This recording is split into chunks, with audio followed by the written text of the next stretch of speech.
Morning, કેમ છો બધા? મજામાં? તો આજે આપણે એક નવીન જ વિડીયો લઈને આવ્યા છીએ અને આજે ઉનાળાની ગરમી છે ખૂબ જ, તો એમાં ઠંડુ ઠંડુ ખાવાની મજા આવે એની રેસીપી છે. અને આજની આ રેસીપી છે એકદમ નવીન જ છે. કદાચ તમે સાંભળ્યું પણ નહીં હોય ક્યારે કે ગુડ ડે બિસ્કિટ જે આવે છે ને પિસ્તા ફ્લેવરનું, એમાંથી આપણે પિસ્તા ફ્લેવરની જે લારીવાળા પાસે મળે ને એવી જ માટલા કુલ્ફી બનાવવાના છીએ. તો વિડીયો જરૂર જોજો, બહુ મજા આવશે. તમે એકદમ આસાનીથી અને ઓછા ખર્ચમાં ઘરે જ બાળકોને એકદમ ચોખ્ખી, સરસ અને હેલ્ધી માટલા કુલ્ફી તમે ખવડાવી શકો એવી આ માટલા કુલ્ફી છે. તો વિડીયો જરૂર જોજો, મજા આવશે અને એકદમ ઝડપથી પણ બની જાય અને ઘરમાં તમારી પાસે જે કોઈ વસ્તુ હોય ને એમાંથી જ બની જશે. તમારે બહારથી કાંઈ પણ લાવવાની જરૂર નહીં પડે. તો સારું, ચાલો બનાવી લઈએ પિસ્તા ફ્લેવરની માટલા કુલ્ફી, અને એ પણ ગુડ ડે બિસ્કિટમાં. આજે બનાવવાની છે આપણે આ એક જ પેકેટ ગુડ ડે બિસ્કિટમાંથી માટલા કુલ્ફી, જે લારીવાળા પાસે મળે છે એવી જ બનશે આ. અને તમારે કોઈ પણ વસ્તુ બહારથી લાવવાની જરૂર નહીં પડે. જે ઘરમાં વસ્તુ પડી હશે એમાંથી જ તમારે આ કુલ્ફી તૈયાર થઈ જશે અને બાળકો તો જોઈને જ ખુશ થઈ જશે, એટલી સરસ બને છે. અને કોઈ પણ જોશે તો કોઈ નહીં કહી શકે કે આ ઘરે બનાવેલી હશે, બહારથી લાવીએ એવી જ તૈયાર થાય છે. તો ચાલો બનાવી લઈએ. તો સૌથી પહેલાં આપણે એક બાઉલમાં અડધી વાટકી જેટલું દૂધ લેવાનું છે અને આ દૂધમાં આપણે આ એક પેકેટ બિસ્કિટ નાખી દેવાના છે અને આ રીતે દૂધમાં નાખી દઈશું અને આને આપણે પલળવા દેવાના છે જ્યાં સુધી સોફ્ટ ના થઈ જાય ત્યાં સુધી. તો જ્યાં સુધી આ સોફ્ટ થઈ જાય ત્યાં સુધીમાં આપણે બીજી આગળની પ્રોસેસ કરી લઈએ. તો આ મેં એક પેકેટ દૂધ લીધું છે અને સાદું આવે છે એ જ છે, તાજાનું. અને આપણે કોઈ ફૂલ ક્રીમ દૂધ લેવાની જરૂર નથી, માત્ર આવા સાદા દૂધમાંથી અને ઘરમાં પડેલા કોઈ પણ દૂધમાંથી તમારે આઈસ્ક્રીમ બની જશે. તો આ દૂધને આપણે બાઉલમાં લેવાનું છે.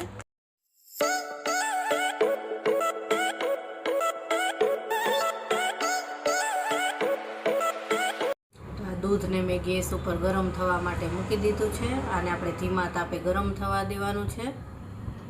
તો આ દૂધ ગરમ થાય ત્યાં સુધીમાં આપણે જે બિસ્કિટ પલાળેલા છે એની પ્રોસેસ કરી લઈએ. તો આ બિસ્કિટ પલળી અને સરસ સોફ્ટ થઈ ગયા છે, જો તરત જ આ ઓગળી જાય છે. તો આને આપણે ચમચીથી એકદમ સરસ મિક્સ કરી લેવાના છે. આ રીતે એકદમ હલાવી અને મિક્સ કરવાનું છે, ક્યાંય આખા ટુકડા ના રહે એ રીતે કરશું.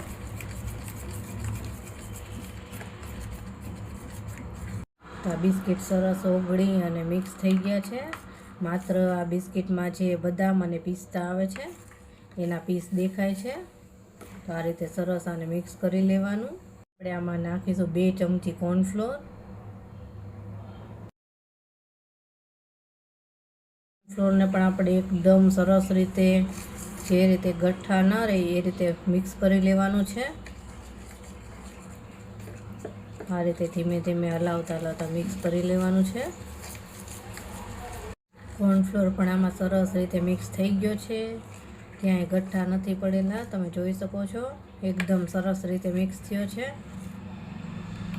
આ મિશ્રણ પણ તમે જોઈ શકો છો, એકદમ ઘટ્ટ સરસ થઈ ગયું છે કોર્નફ્લોર અને બિસ્કિટના કારણે. આમાં નાખશું ગ્રીન ફૂડ કલર 2 થી 3 ટીપા, કારણ કે આપણે આ પિસ્તા ફ્લેવરની કુલ્ફી બનાવીએ છીએ. ઓપ્શનલ છે, ના નાખો તો પણ ચાલે, પણ આ તો કલર સારો લાગે તો બાળકોને મજા આવે. પણ સરસ રીતે મિક્સ કરવાનું છે.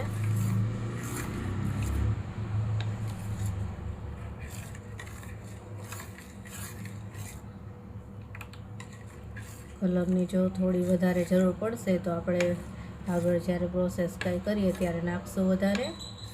તો આ મિશ્રણ પણ તૈયાર થઈ ગયું અને આ બાજુ દૂધ પણ ગરમ થઈ ગયું છે. દૂધ ગરમ થઈ ગયું છે. હવે આપણે આમાં નાખવાની છે ખાંડ. 1 બાઉલ ખાંડ લીધી છે, 50 ગ્રામ જેટલી. ખાંડ તમે વધુ ઓછું નાખી શકો, પણ આઈસ્ક્રીમ થોડીક મીઠી વધારે હશે તો મજા આવશે. હવે આ ખાંડને પણ આપણે હલાવવાની છે અને મિક્સ કરી લેવાની છે. ખાંડ ઓગળે ત્યાં સુધી આને હલાવતા રહેવાનું છે. ખાંડ ઓગળી ગઈ છે અને હજી આપણે આને 3 થી 4 મિનિટ માટે ઉકળવા દઈશું. થોડું ઘટ્ટ થવા દેવાનું છે. ઉકળી ગયું છે તો 2 થી 3 ઇલાયચીના દાણા નાખશું. આખા દાણા જ નાખી દેવાના છે. ઇલાયચીના દાણાથી સ્વાદ પણ સરસ આવશે અને દેખાવમાં પણ સરસ લાગશે.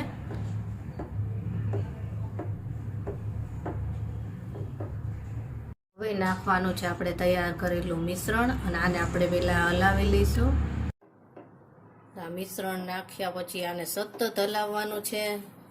થોડી વાર પણ આને છોડવાનું નથી, કારણ કે જો તમે આને છોડશો તો કોર્નફ્લોર નીચે ચોંટી જશે અને દાજવાની સ્મેલ આવશે.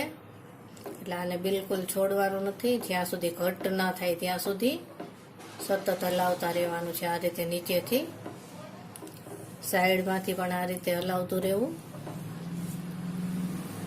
જ્યાં સુધી ઘટ્ટ ના થઈ જાય ત્યાં સુધી આને આપણે હલાવતા રહેવાનું છે અને પકાવવાનું છે. એટલે કોર્નફ્લોર પણ પાકી જાય અને આ ઘટ પણ થઈ જાય. બસ આ થોડી જ વારમાં 2 થી 3 જ મિનિટમાં એકદમ સરસ ઘટ મિશ્રણ બનીને તૈયાર થઈ જશે. 2 થી 3 મિનિટ જ આને આપણે પકાવવાનું છે. હજી થોડા ફૂડ કલરની મને જરૂર લાગે છે, 2 થી 3 ટીપા, તો નાખી દઉં. કલર સરસ લાગે.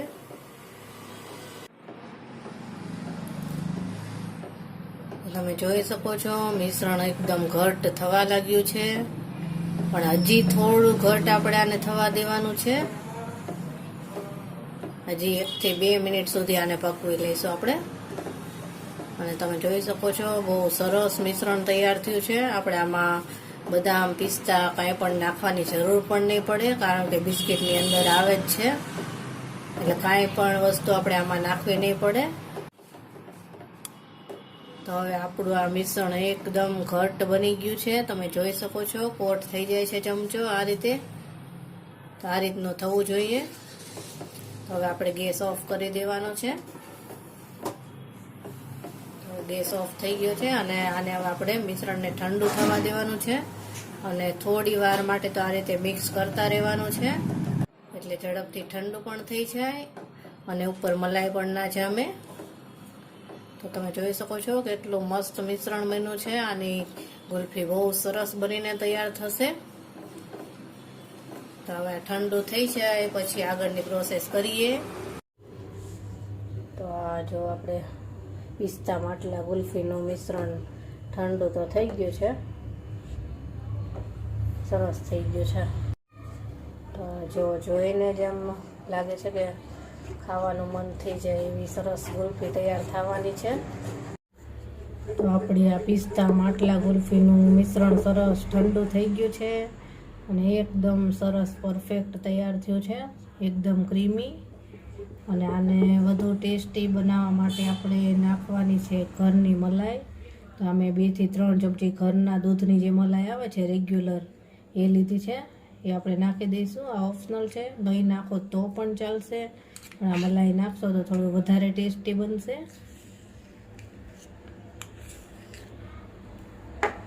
આ મલાઈને આપણે આમાં સરસ મિક્સ કરી લેવાની છે. આ મિશ્રણને આપણે 2 થી 3 મિનિટ સરસ ફેટી લીધું છે અને સરસ થઈ ગયું છે ફ્લફી. તો બસ હવે આને આપણે એક એરટાઈટ ડબ્બામાં ભરી લેવાનું છે. આમાં કોઈ પણ એસેન્સ નાખવાની પણ જરૂર નથી, પણ જો તમારે નાખવો હોય તો નાખી પણ શકો છો, નહીંતર કોઈ જરૂર નહીં પડે આમાં એસેન્સ નાખવાની, કારણ કે ગુડ ડે બિસ્કિટ આપણે જે પિસ્તા ફ્લેવરના લીધા છે એટલે પિસ્તા ફ્લેવર આમાં આવવાનું જ છે. તો આમાં કોઈ પણ એસેન્સની જરૂર નથી, એટલે અત્યારે હું નથી નાખતી, પણ તમને જો જરૂર લાગતી હોય તો નાખી શકો છો. તો બસ હવે આને એરટાઈટ ડબ્બામાં ભરી લઈએ.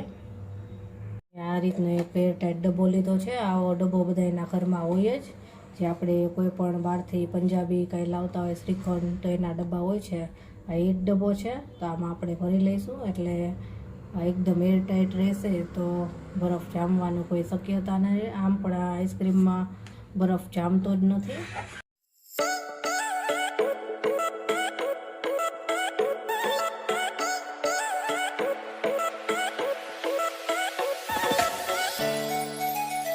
આ ડબ્બામાં મેં ભરી લીધું છે અને આને આપણે બંધ કરી લેવાનું છે અને ફ્રીઝરમાં આને આપણે 8 થી 10 કલાક અથવા તો ઓવરનાઇટ રાખી લઈશું એટલે એકદમ સરસ જામી જશે। અને હજી આ બીજું બાકી છે એના પણ હું બીજા ડબ્બામાં ભરી લઈશ। તો આ બીજા ડબ્બામાં પણ મેં ભરી લીધું છે મિશ્રણ। તો આને પણ બંધ કરી તો આ 2 ડબ્બા થયા છે અને હવે આ 2 ડબ્બાને હું ફ્રીઝરમાં 8 કલાક માટે મૂકી દઈશ અને 8 કલાક પછી હવે બતાવીશ। 7 થી 8 કલાક થઈ ગઈ છે અને આપણી આ જે કુલ્ફી હતી એને મેં ફ્રીઝરમાંથી બહાર કાઢી લીધી છે અને હું તમને બતાવી દઉં કઈ રીતની થઈ છે। તો આ તમે જોઈ શકો છો એકદમ સરસ જામી ગઈ છે અને બરફ પણ નથી જામ્યો ઉપર, બહુ સરસ થઈ છે। તો હવે આગળની પ્રોસેસ કરવાની છે। આ બીજા ડબ્બામાં પણ હું તમને બતાવી દઉં। આ જો આમાં પણ એકદમ મસ્ત જામી છે। એક તપેલીમાં મેં પાણી લીધું છે તો આ થોડી વાર માટે માત્ર 2 થી 3 સેકન્ડ માટે આ રીતે આપણે પાણીમાં રાખશું એટલે આ છૂટું પડી જાય અને આસાનીથી નીકળી જાય। આ ડબ્બાને પણ આ જ રીતે કરી લેવાનું છે। બસ આ થોડી વાર માટે આમ રાખશું ને પાણીમાં એટલે આસાનીથી કુલ્ફી છૂટી થઈ જશે। તો સૌથી પહેલાં આપણે આમાં કટ લગાવી દેવાના છે। જે સાઈડની આપણે કુલ્ફી રાખવી હોય એ સાઈડના કટ લગાવશું। તો સૌથી પહેલાં તો આ રીતે આપણે ક્રોસ કરી લેવાનું છે આ રીતે। અને હવે તમારે જે સાઈડની રાખવી એ સાઈડની રાખી શકો છો। હજી આના 2 ભાગ કરવા હોય તો કરી શકાય। તો હજી આના 2 ભાગ કરી લેવાના છે નહીંતર બહુ મોટી કુલ્ફી તૈયાર થશે આ રીતે। અને હવે આપણે આમાં સ્ટીક લગાવવાની છે। ગોલામાં કે કુલ્ફીમાં આવે છે એ સ્ટીક મેં લીધી છે અને આ સ્ટીક તમને કોઈ પણ જે ગોલાવાળા કે કુલ્ફીવાળા હોય તેની પાસેથી મળી રહેશે। આ મેં પણ ગોલાવાળા પાસેથી જ લીધેલી છે। આ મને 10 રૂપિયામાં 10 થી 12 નંગ આપી હતી। હવે આ સ્ટીકને આપણે આમાં લગાવી દેવાની છે। આ તમે જોઈ શકો છો કેટલી સરસ કુલ્ફી જામી છે, બહુ કડક પણ નથી થઈ અને સરસ સોફ્ટ છે। તો તરત આસાનીથી આ સ્ટીક આપણી એમાં આવી ગઈ। તો આ રીતે આપણે બધા જ પીસમાં સ્ટીક લગાવી લેવાની છે।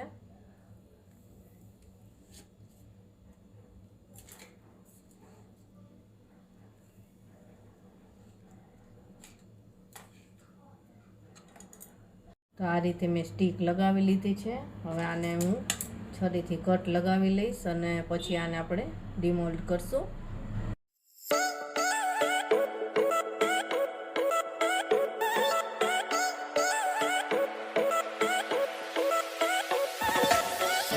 હાથેથી આ રીતે આને થોડું આપણે કરી લેવાનું છે એટલે સાઈડમાંથી પણ સરસ છૂટી થઈ જાય અને એકદમ આસાનીથી નીકળી જાય।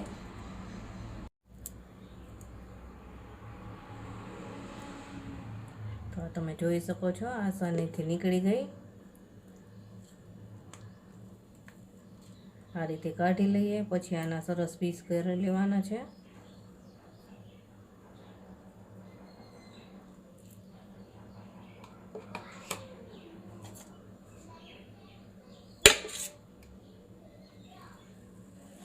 તમે જોઈ શકો છો એકદમ આસાનીથી સરસ રીતે કપાય છે અને જો કેટલી સરસ બનીને તૈયાર થઈ છે। લારીવાળા પાસે જેવી માટલા કુલ્ફી મળે ને તેવી જ આ માત્ર 10 રૂપિયાની ગુડ ડે બિસ્કિટમાંથી તૈયાર થઈ ગઈ અને આનો ફ્લેવર તો તમે ચાખશો તો તમને ખબર પડશે કે કેટલો મસ્ત આવે છે। આ બધી આ રીતે કાઢી લેવાની છે। બધી જ કુલ્ફી આપણે કાઢી લીધી છે આ રીતે। જો કેટલી સરસ બની છે કે નહીં મને કમેન્ટમાં કહેજો। છે ને એકદમ મસ્ત।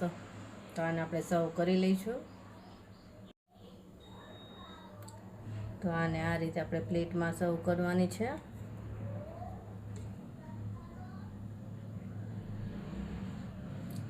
જોતાં જ ખાવાનું મન થઈ છે ને એવી બની છે અને બાળકો તો ખૂબ ખુશ થઈ જશે જ્યારે ખબર પડે ને કે મમ્મીએ ઘરે કુલ્ફી બનાવી એમના માટે।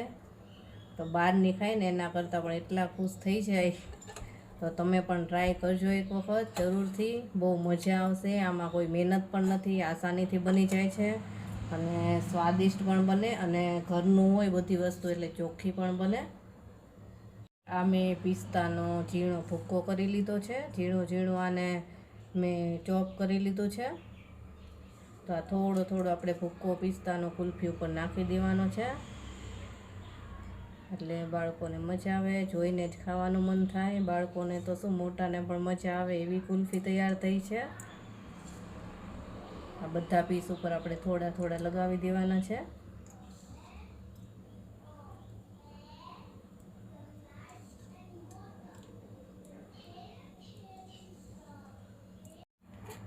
તો તૈયાર છે આપણી ગુડ ડે બિસ્કિટમાંથી બનાવેલી માટલા કુલ્ફી. તો કેવી લાગી તમને કમેન્ટમાં કહેજો.